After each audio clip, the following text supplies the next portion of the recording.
Vijayawada ACB కోర్టులో emotional అయ్యారు చెవిరెడ్డి భాస్కర్ రెడ్డి. కోర్టులో కంటతడి పెట్టుకున్నారు ఆయన. వాదనను వినిపించుకునే క్రమంలో భావోద్వేగానికి లోనయ్యారు.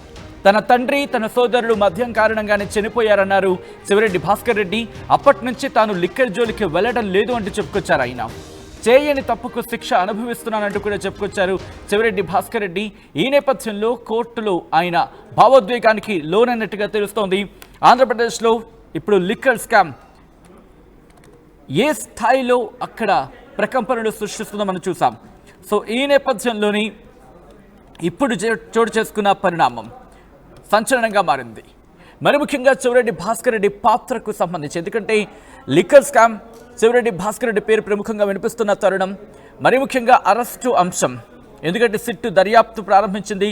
చెవిరెడ్డి భాస్కర్ రెడ్డిని జూన్ 17న అరెస్ట్ చేసింది. ఆయనకు కోర్టు రిమాండ్ విధించింది. ప్రస్తుతం జైల్లో ఉన్నారు ఆయన.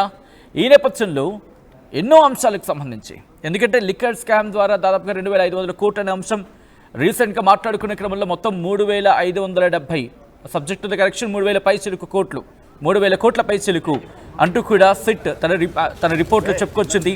ఈ నేపథ్యంలో చెవిరెడ్డి భాస్కర్ రెడ్డి A35గా ఉన్నారు. ఆయన కుమారుడు మోహిత్ రెడ్డి A39గా ఉన్నారు. సో ఈ నేపథ్యంలోని ఈ రోజు ఆయన కంటతడి పెట్టుకున్నట్టుగా తెలుస్తోంది.